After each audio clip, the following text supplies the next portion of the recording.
क्या आप भी एटॉमिक नंबर और मास नंबर में कंफ्यूज हो जाते हो? तो आज के बाद कभी कंफ्यूजन नहीं होगा। बस दो फॉर्मूले समझ लो और इससे रिलेटेड जितने भी न्यूमेरिकल्स हैं आप सेकंड्स में सॉल्व कर लेंगे। सबसे पहले समझते हैं एटॉमिक नंबर। इसे आप किसी भी एटम का आधार कार्ड मान लीजिए। किसी एटम में जितने नंबर ऑफ प्रोटॉन्स होते हैं वही उसका एटॉमिक नंबर होता है और एटॉमिक नंबर को डिनोट करते हैं Z से। पिछले वीडियोस में हम पढ़ चुके हैं कि नंबर ऑफ प्रोटॉन्स एक एलिमेंट की आइडेंटिटी बताते हैं। जितने प्रोटॉन्स होंगे किसी भी एटम में उतना ही उसका एटॉमिक नंबर होगा। किसी न्यूट्रल एटम में जितना पॉजिटिव चार्ज होता है उतना ही नेगेटिव चार्ज होता है। किसी न्यूट्रल एटम में जो एलिमेंट का एटॉमिक नंबर होगा उतने ही नंबर ऑफ प्रोटॉन्स भी होंगे और उतने ही नंबर ऑफ इलेक्ट्रॉन्स भी होंगे। बात करते हैं मास नंबर की। मास नंबर को हम A से डिनोट करते हैं।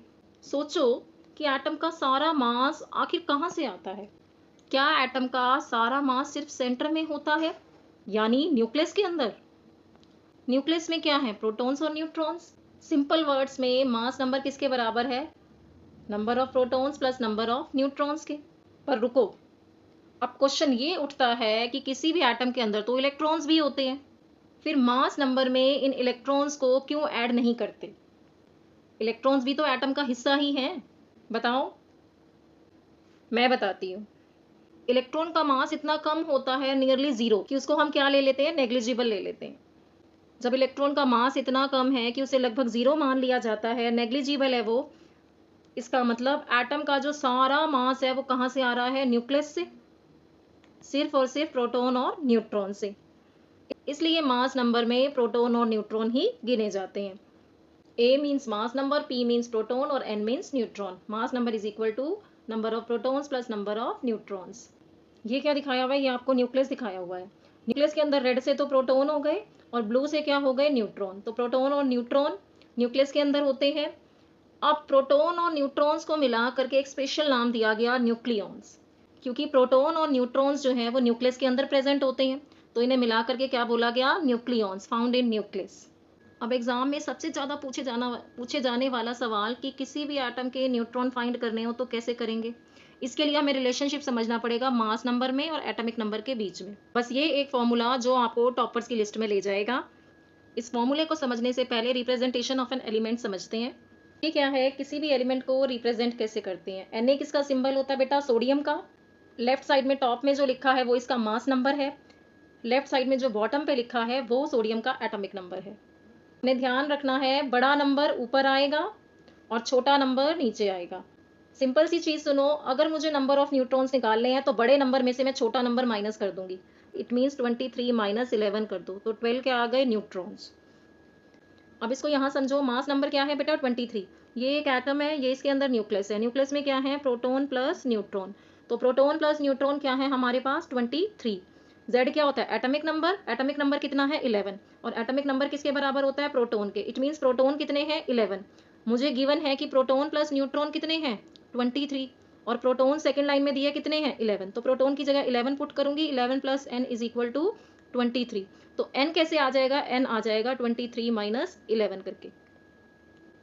प्रोटॉन कितने हैं? 11। इलेक्ट्रॉन भी 11 हो गए, न्यूट्रल एटम है तो ये प्रोटॉन के बराबर है। और मास नंबर किसके बराबर होता है? मास नंबर बराबर होता है प्रोटॉन प्लस न्यूट्रॉन के।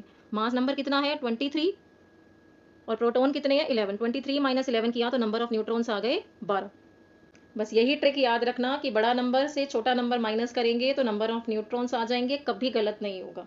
किसी भी एलिमेंट की रिप्रेजेंटेशन देखते ही आप इंस्टेंटली सब कुछ निकाल सकते हैं उस एटम के बारे में। देखो ऊपर वाला क्या? मास नंबर, नीचे वाला एटॉमिक नंबर, ये एलिमेंट सिंबल। मास नंबर किसके बराबर है? प्रोटॉन प्लस न्यूट्रॉन के। ये कुछ न्यूमेरिकल देखते हैं। Mg मैग्नीशियम का सिंबल, 24 इसका मास नंबर, 12 इसका एटॉमिक नंबर। आपको प्रोटॉन बताने हैं। जो एटॉमिक नंबर होता है वही नंबर ऑफ प्रोटॉन्स होते हैं, वही नंबर ऑफ इलेक्ट्रॉन्स होते हैं किसी भी न्यूट्रल एटम। तो नंबर ऑफ प्रोटॉन्स कितने हो गए? 12। इलेक्ट्रॉन्स भी कितने हो गए? 12।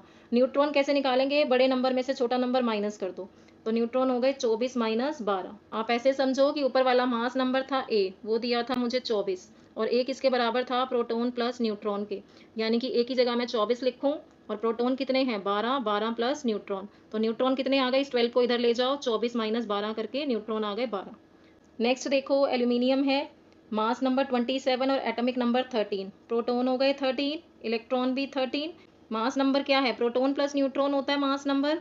तो मास नंबर कितना गिवन है 27, उसमें से प्रोटॉन कितने हैं 13, न्यूट्रॉन हम निकाल लेंगे 27 माइनस 13 कितने आ गए 14, तो 14 हो गए नंबर ऑफ न्यूट्रॉन्स। ये सल्फर दिया हुआ है, ये मास नंबर और ये atomic number. Atomic number proton और इलेक्ट्रॉन के बराबर होता है, क्योंकि ये न्यूट्रल एटम है तो जो एटॉमिक नंबर होगा वही नंबर ऑफ प्रोटॉन और वही नंबर ऑफ इलेक्ट्रॉन। तो प्रोटॉन हो गए 16 और इलेक्ट्रॉन भी हो गए 16। प्रोटॉन प्लस न्यूट्रॉन हमें 32 गिवन है, प्रोटॉन है 16, तो न्यूट्रॉन कितने आ गए 32 माइनस 16, 16 ही आ गए इसके न्यूट्रॉन भी। ये दो क्वेश्चन आपके लिए हैं। Ca कैल्शियम का सिंबल है, आपको इसमें प्रोटॉन इलेक्ट्रॉन और न्यूट्रॉन बताने हैं। And next question, an element is represented as this, 56 इसका मास नंबर, 26 इसका atomic number. Find the number of proton electron and neutrons बताएंगे आप। अपना आंसर कमेंट में लिखें। तो आज हमने सीखा एक सिंबल से कैसे पूरे एटम का कच्चा चिट्ठा खुल गया। अगर वीडियो पसंद आई हो तो बेटा लाइक, सब्सक्राइब एंड शेयर ज़रूर करना।